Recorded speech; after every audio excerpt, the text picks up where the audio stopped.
So over 300,000 people pass through the gates of Ellie Schiller Homosassa Wildlife Park every year, and yet how many of them really knew who Ellie Schiller was?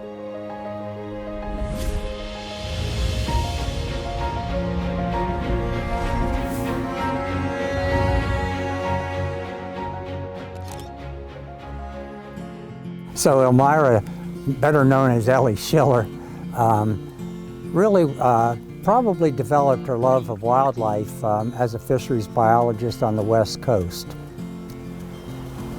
So in 1989, Ellie moved to the Nature Coast in Yankeetown, had a house on a canal, and she always got to watch the manatees and give birth there.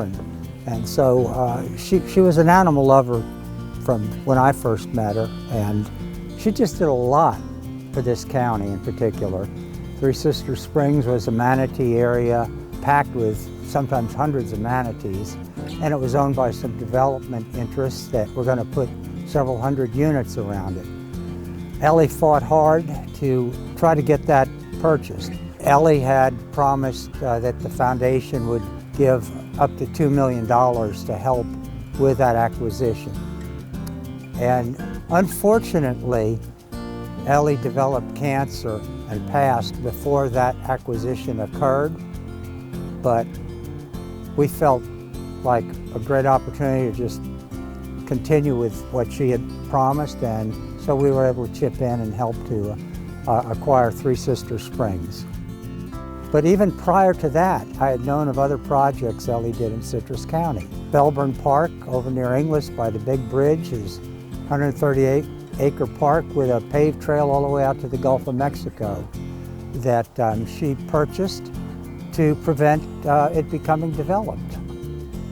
I know she also had a similar interest in the islands off of Yankeetown, and before it could be developed or piecemealed out, she bought 500 acres of islands off of Yankeetown, which our foundation still owns, and helped with the Withlacoochee Gulf Preserve. And there's a building there, the Oweiler House, that's now Ellie Schiller's name is on that as well. She just did a lot for this county in particular, as well as projects around the world. I mean, she carried that love of wildlife with her, and it has been continued in the use of the funds that her father initially left. Mr. Felburn was the owner of Aetna Trucking Lines, and that trucking was a pretty big business, and the story goes that he had visited a waterfall in North Carolina and went back a couple years later to see it again. It was so outstanding, and it had been purchased privately, and there was no admittance. And so it upset him. And he met a gentleman with the Nature Conservancy who suggested to him, you probably ought to start a foundation and contribute towards acquisition of those kind of properties. And he started buying waterfalls. I think we still own 3 waterfalls in North and South Carolina. The foundation does, and they're open to the public. He bought some caves. We have some big caves. One in Georgia, a really large one in Kentucky was given to a karst conservancy. I think it was 360 acres. So, you know, Ellie got to make many acquaintances, people that were in the land acquisition, land preservation areas, and I think that it just spread when she moved to Florida. I'm not sure exactly how it first began with her love affair with this park, but she started to contribute for various projects.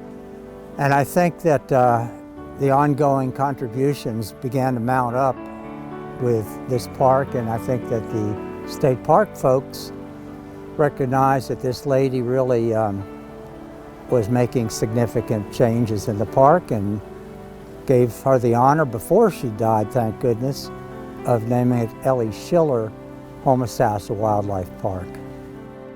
It's beautifully exhibited, beautifully done, well cared for, and I'm sure that it's just one more thing that she would be very proud of. I know that she's probably looking down on us with a big smile. Now you know the story behind the name.